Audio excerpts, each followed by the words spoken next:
सलाद पत्ता यानी कि लेटस उगाना सीखेंगे। नॉर्मली हम ये गलती करते हैं कि हम ये समझते हैं कि ये सीड बहुत छोटे छोटे हैं तो ज़्यादा सारे लगा दें।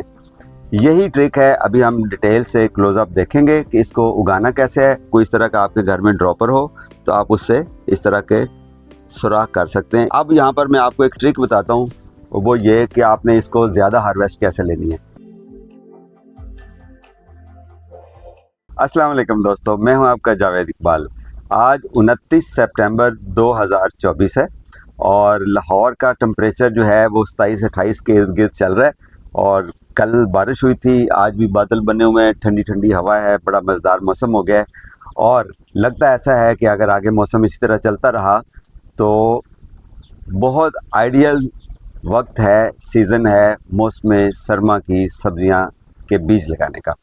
आज की वीडियो में हम सलाद पत्ता यानी कि लेटस उगाना सीखेंगे। लेटस की कॉमनली 2 वैरायटीज़ मार्केट में अवेलेबल हैं और आपको greengardens.pk पे भी इसके 2 तरह के सीड्स अवेलेबल हैं। एक है जी लेटस ग्रीन सलाद पत्ता सब्ज़ और दूसरा है जी सलाद पत्ता सुर्ख लेटस रेड फायर इसको बोलते हैं।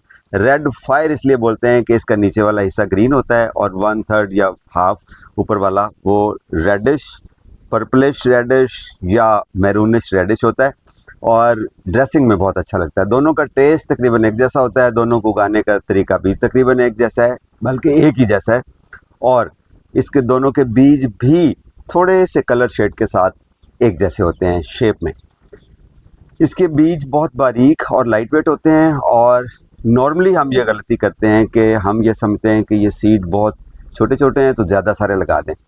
यही ट्रिक है। अभी हम डिटेल से क्लोज़अप देखेंगे कि इसको उगाना कैसे है। अच्छा, इसके बारे में कुछ लोग ये बिलीव करते हैं कि इसको पहले इसकी पनीरी बनाई जाए और फिर उसके बाद इसको पनीरी से ट्रांसप्लांट करके सीडलिंग्स को यानी कि पनीरी को आगे लगाया जाए। वो भी तरीका ठीक है, लेकिन ज़रूरी नहीं है कि इसकी पनीरी बनाई जाए। मैंने कभी इसकी पनीरी नहीं बनाई। मेरी एक्सपीरियंस के मुताबिक इसको डायरेक्ट सो करें तो ये ज़्यादा अच्छा और स्टेबल ग्रो करता है। पनीरी बनाने का एक ही फ़ायदा होता है कि ज़्यादा सारे बीज जब इकट्ठे लगाते हैं तो आप एक एक पौधा फासले फासले पर लगा सकते हैं। पनीरी लगाना बेसिकली प्लांट्स मैनेजमेंट का एक बहुत अच्छा तरीका है।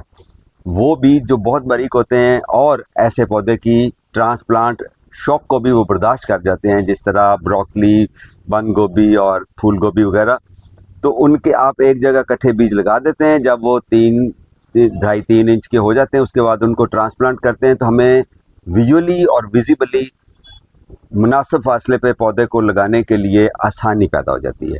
लेकिन अगर आप इंटेलिजेंटली इसके थोड़े बारीक बीज को कंसिडर करते हुए मुनासिब फासले पर बीज लगाएं तो इसका पौधा ज़्यादा अच्छा बनता है। 2 या 3 सीड इकट्ठे एक जगह पर लगाने हैं। अभी मैं आपको क्लोज़अप में इसकी पूरी डिटेल बताता हूँ। उससे पहले आपको ये बता दूं कि इसके लिए मिट्टी अच्छी बहुत ज़रूरी है। इसको सेमी शेड में आप बहुत अच्छा ग्रो होता है। ज़्यादा सनलाइट इसलिए इसको पसंद नहीं है कि इसके पत्ते बड़े नरम और नाजुक होते हैं। जिस तरह आपने देखा होगा तो जब धूप पड़ती है, इवन सर्दियों में भी जब तेज़ धूप पड़ती है और स्पेशली बारिश के बाद जब डस्ट पार्टिकल्स फ़िज़ा में कम होते हैं और धूप प्योर होती है तो इसके पत्ते हल्के से विल्ट कर जाते हैं। इसलिए इसको सेमी शेड में लगाते हैं कि मॉर्निंग की सनलाइट इसको मिल जाए और इवनिंग की ना मिले तो it's fine, okay.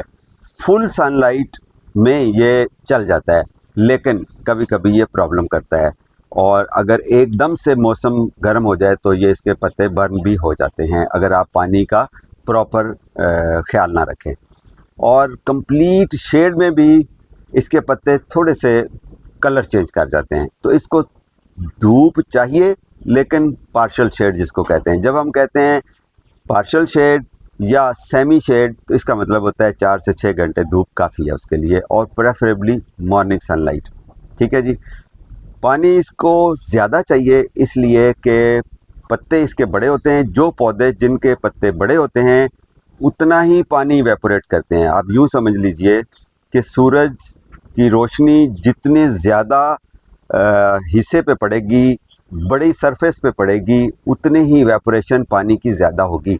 Solar plate की तरह होते हैं पत्ते कि जितने ज़्यादा बड़े पत्ते होंगे उतना ही फोटोसिंथेसिस ज़्यादा होता है और पानी इवेपोरेट होता है। लिहाजा ऐसे पौधे जिनके पत्ते बड़े होते हैं उनको as compare to those plants जिनके पत्ते बहुत बारीक होते हैं, उनको पानी की बड़े पत्तों वालों को ज़्यादा ज़रूरत होती है, छोटे से छोटे पत्तों वालों को ज़्यादा कम ज़रूरत होती है। जिस तरह कीकर का पौधा है तो ये ड्राउट टॉलरेंट है, यानी कि खुश्क साली को में बहुत अच्छा ये टॉलरेट कर जाता है और इसको बहुत ज़्यादा पानी की ज़रूरत नहीं होती। अब आप देख लीजिए जो शीशम का पौधा है उसको पानी की कंपैरेटिवली कीकर के मुकाबले में ज़्यादा ज़रूरत होती है पानी की।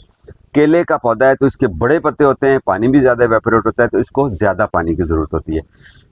खैर आते हैं क्लोज़अप की तरफ। मैं आपको इसको लगा के दिखाता हूँ। बहुत टेक्निकल लेकिन वेरी सिंपल तरीका आपको सिखाऊंगा जिससे आपके बेहतरीन बंचेस बनेंगे और आप उसी तरह बंचेस को काट के इस्तेमाल कर सकते हैं घर के अंदर। लें जी, आते हैं क्लोज़अप की तरफ।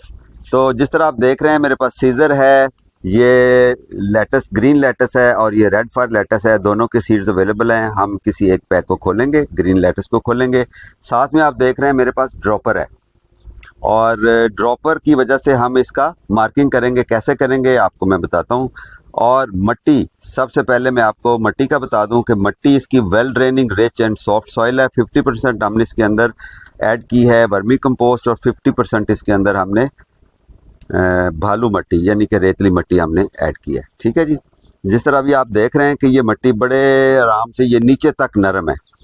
ये आप देख लें, ये तकरीबन कितने इंच का है जी, 5-6 इंच का है और ये आराम से नीचे जा रहा है। तो मट्टी इसी तरह आपने कोशिश करनी है नरम रखने की, और मट्टी नरम, जितनी अच्छी मट्टी होगी उतनी ही अच्छी उसकी जो रिज़ल्ट है वो आपको मिलेगा। ये देखें, ये नीचे तक, ये मेरा हाथ भी इवन नीचे जा रहा है और ये नरम बेहतरीन मट्टी है। इसको हमने एक रात पहले पानी से भिगो दिया था, बल्कि कल बारिश हुई थी तो पानी लग गया और अब बेहतरीन नम मट्टी है। बत्तर में आपने भी यही काम करना है। लेटस के बीज को पहले पानी में भिगोने की ज़रूरत नहीं होती है, इसकी स्किन बड़ी सॉफ्ट होती है, इसलिए ये जल्दी ग्रो कर जाता है। ओके, मट्टी को आपने बड़े ही पोलाइटली, बड़े अच्छे तरीके से इसी तरह हाथों के साथ खेलते हुए लेवल करना है। ग्रो बैग के अंदर जो मट्टी है उसका लेवल एक जैसा होना बहुत ज़रूरी है। चलें जी, आते हैं इसको खोलने की तरफ। तो सीड्स के जो पैक है इसको आपने ऐसे करना है थोड़ा सा, ताकि अंदर जो छोटा एनवेलप है वो थोड़ा नीचे चला जाए और नीचे से कटे नहीं।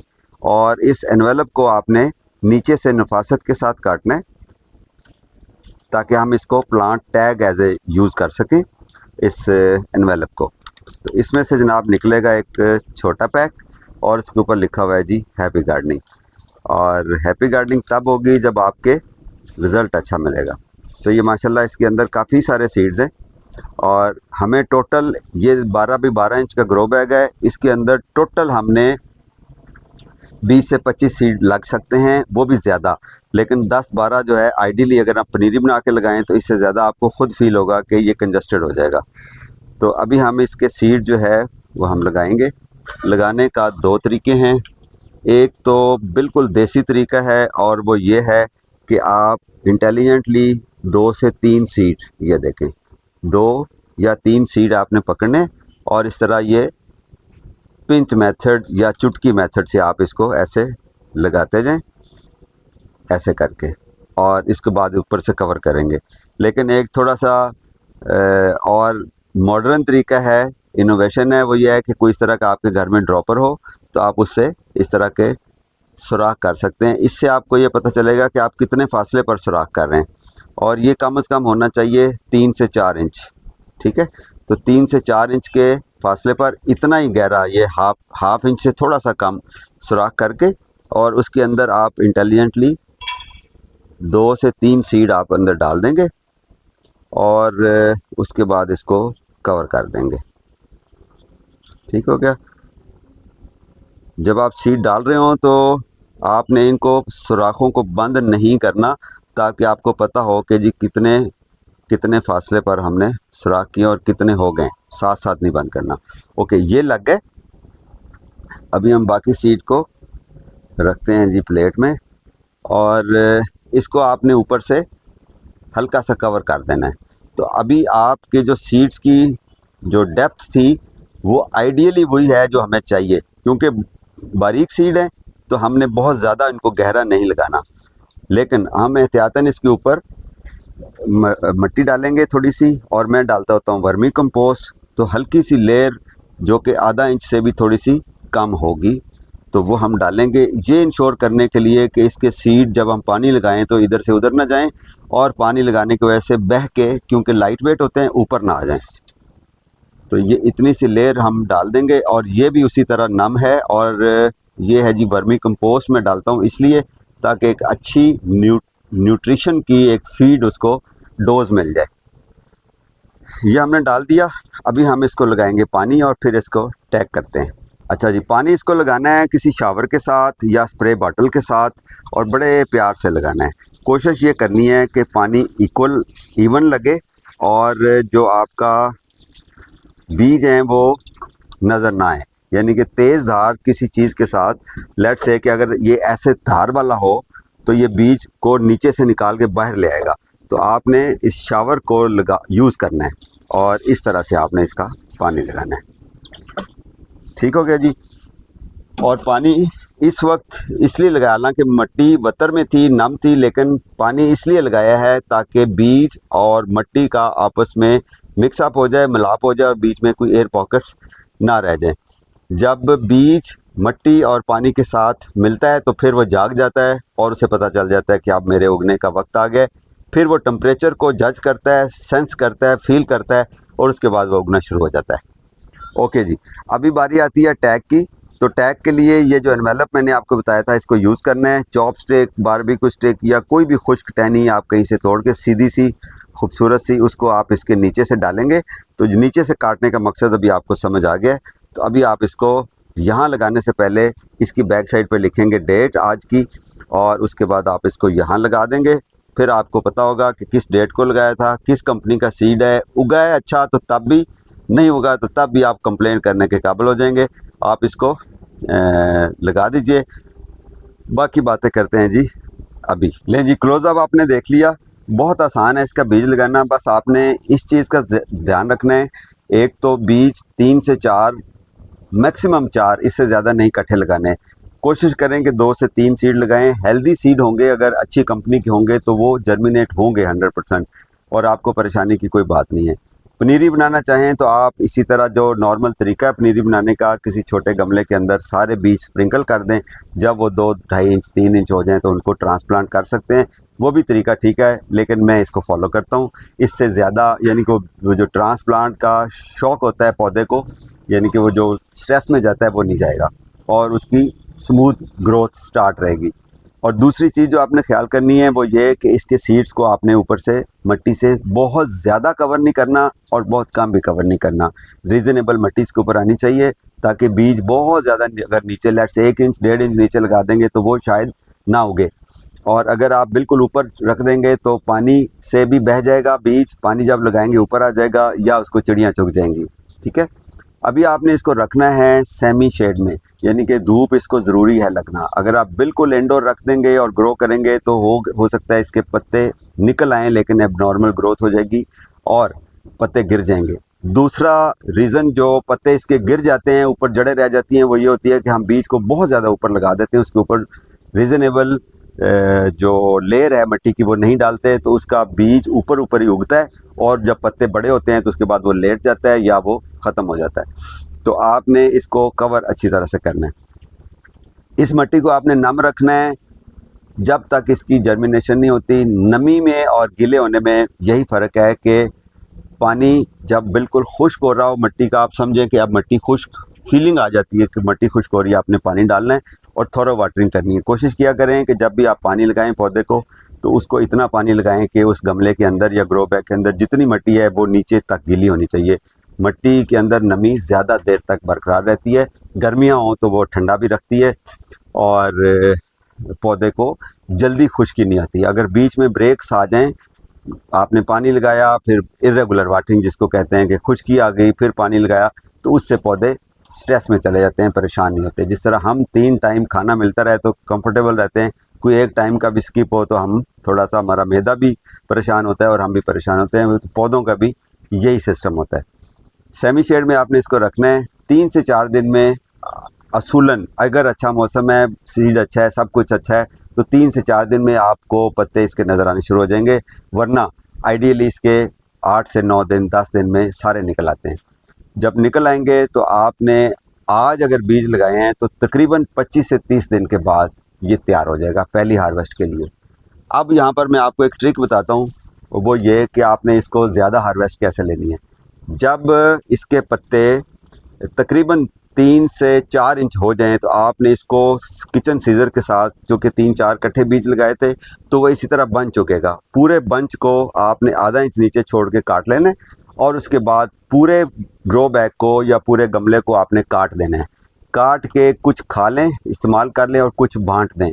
अगर वो पत्ते लगे रहेंगे तो वो नेक्स्ट फेज़ में दाखिल हो जाएंगे लाइफ के, और उनका जो टेस्ट है वो भी चेंज हो जाएगा, कड़वाहट आनी शुरू हो जाएगी।